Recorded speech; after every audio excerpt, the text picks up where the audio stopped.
Genesis 8:1. Then God remembered Noah and every living thing and all the animals that were with him in the ark.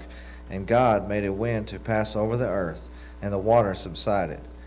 The fountains of the deep and the windows of heaven were also stopped, and the rain from heaven was restrained, and the waters receded continually from the earth. At the end of the 150 days, the waters decreased. Then the ark rested in the 7th month, the 17th day of the month, on the mountains of Ararat.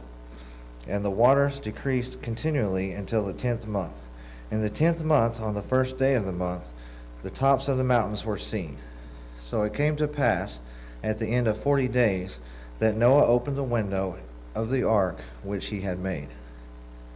Then he sent out a raven which kept going to and fro until the waters had dried up from the earth. He also sent out from himself a dove to see if the waters had receded from the face of the ground. But the dove found no resting place for the sole of her foot, and she returned into the ark to him, for the waters were on the face of the whole earth. So he put out his hand and took her, and drew her into the ark to himself. And he waited yet another 7 days, and again he sent the dove out from the ark. Then the dove came to him in the evening, and behold, a freshly plucked olive leaf was in her mouth. And Noah knew that the waters had receded from the earth. So he waited yet another 7 days, and sent out the dove, which did not return again to him any more. And it came to pass in the 601st year, in the 1st month, the 1st day of the month, that the waters were dried up from the earth. And Noah removed the covering of the ark, and looked, and indeed the surface of the ground was dry. And in the 2nd month, on the 27th day of the month, the earth was dried. Then God spoke to Noah, saying, Go out of the ark, you and your wife, and your sons, and your sons' wives with you.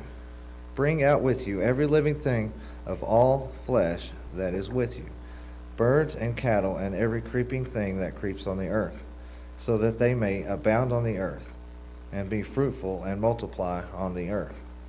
So Noah went out, and his sons and his wife and his sons' wives with him, every animal, every creeping thing, every bird, and whatever creeps on the earth, according to their families, went out of the ark. Then Noah built an altar to the Lord, and took of every clean animal and of every clean bird, and offered burnt offerings on the altar. And the Lord smelled a soothing aroma. Then the Lord said in his heart, I will never again curse the ground for man's sake, although the imagination of man's heart is evil from his youth, nor will I again destroy every living thing as I have done. While the earth remains, seed time and harvest, cold and heat, winter and summer, and day and night shall not cease. So God blessed Noah and his sons, and said to them, Be fruitful and multiply, and fill the earth, and the fear of you and the dread of you shall be on every beast of the earth, on every bird of the air, on all that move on the earth, and all the fish of the sea. They are given into your hand. Every moving thing that lives shall be food for you.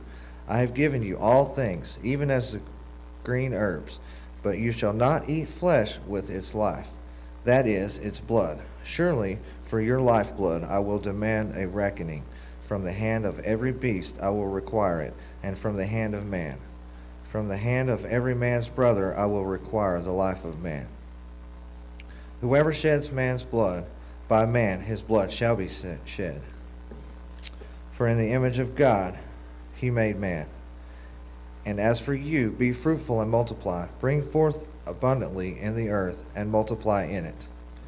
Then God spoke to Noah and to his sons with him, saying, And as for me, behold, I establish my covenant with you and with your descendants after you, and with every living creature that is with you, the birds, the cattle, and every beast of the earth with you, of all that go out of the ark, every beast of the earth.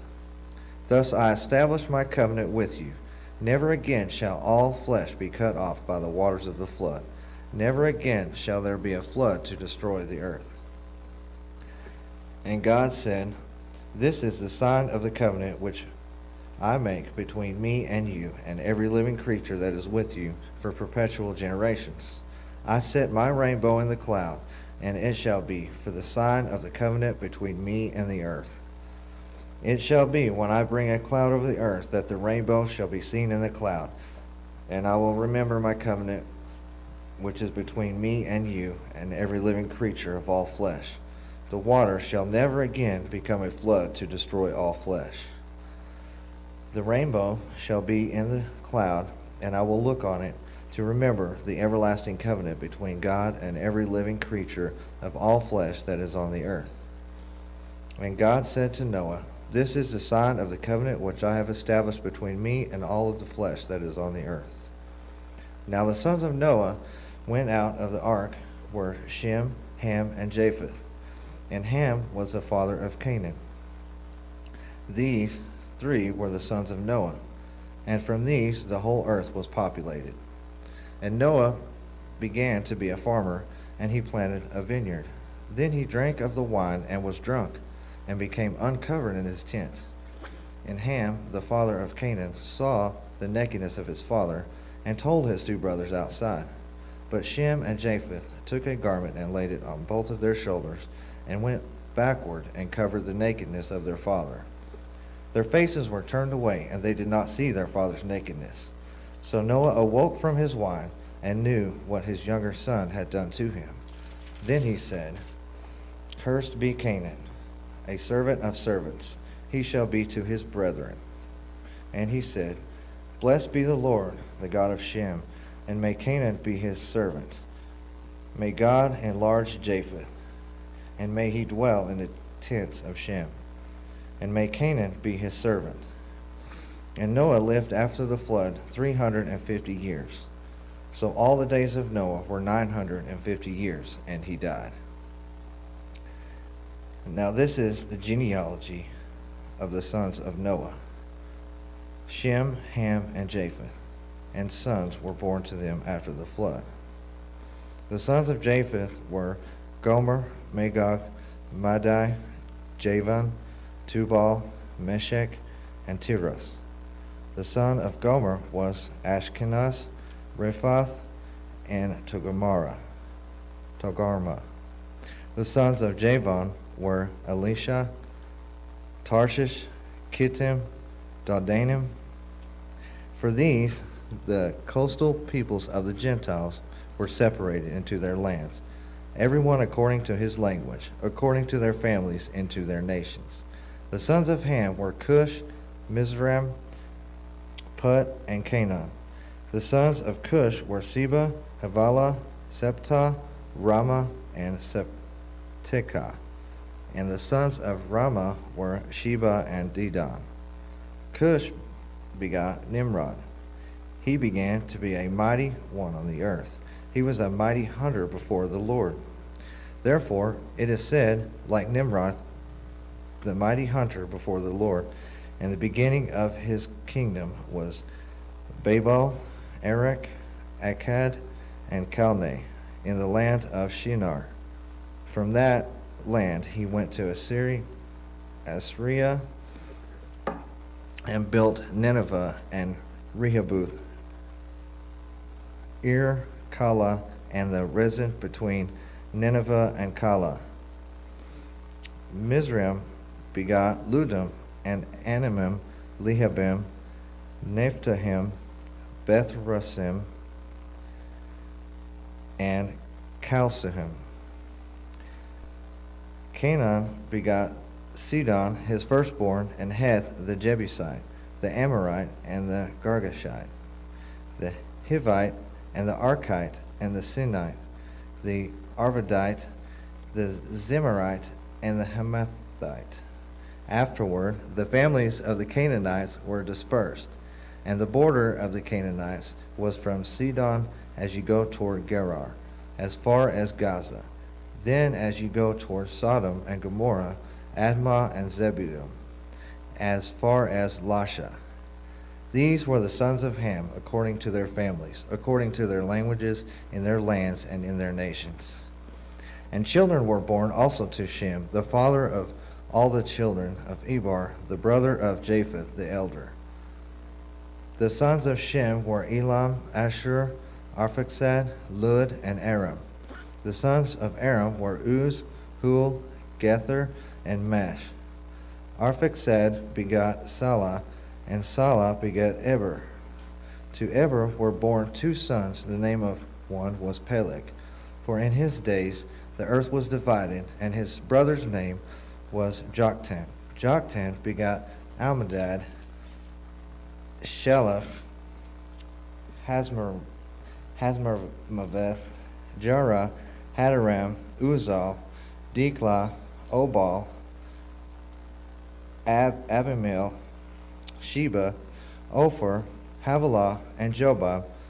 All these were the sons of Joktan, and their dwelling place was from Mesha as you go toward Sephar, the mountain of the east.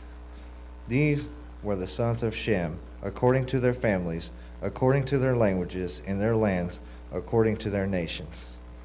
These were the families of the sons of Noah, according to their generations, in their nations, and from their nations were divided on the earth after the flood.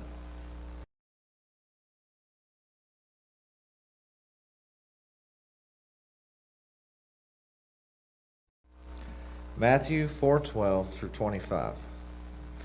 Now when Jesus heard that John had been put in prison, he departed to Galilee. And leaving Nazareth, he came and dwelt in Capernaum, which is by the sea in the regions of Zebulun and Naphtali, that it might be fulfilled which was spoken by Isaiah the prophet, saying, The land of Zebulun and the land of Naphtali, by the way of the sea beyond the Jordan, Galilee of the Gentiles. The people who sat in darkness have seen a great light, and upon those who sat in the region and shadow of death, light has dawned. From that time Jesus began to preach and to say, Repent, for the kingdom of heaven is at hand. And Jesus, walking by the Sea of Galilee, saw two brothers, Simon called Peter, and Andrew his brother, casting a net into the sea, for they were fishermen. Then he said to them, Follow me, and I will make you fishers of men. They immediately left their nets and followed him. Going on from there, he saw two other brothers, James the son of Zebedee, and John his brother, in the boat with Zebedee their father, mending their nets. He called them, and immediately they left the boat and their father, and followed him. And Jesus went about all Galilee, teaching in their synagogues, preaching the gospel of the kingdom, and healing all kinds of sickness and all kinds of disease among the people. Then his fame went throughout all Syria, and they brought to him all sick people who were afflicted with various diseases and torments, and those who were demon-possessed, epileptics, paralytics, and he healed them. Great multitudes followed him from Galilee and from Decapolis, Jerusalem, Judea, and beyond the Jordan.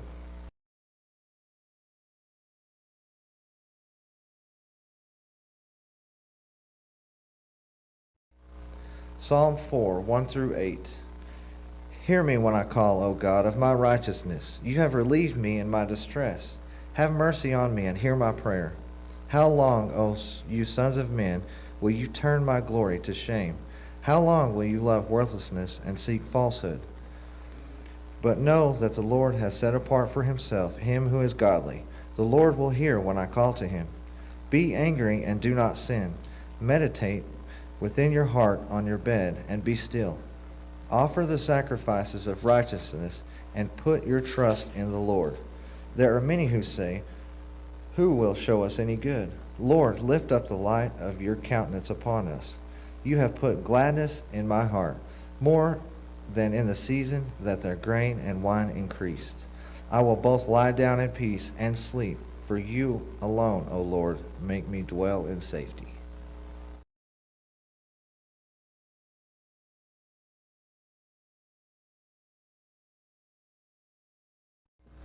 Proverbs 1, 20 through 23. Wisdom calls aloud outside. She raises her voice in the open squares. She cries out in the chief concourses. At the openings of the gates in the city, she speaks her words. How long, you simple ones, will you love simplicity? For scorners delight in their scorning, and fools hate knowledge. Turn at my rebuke. Surely I will pour out my spirit on you. I will make my words known to you.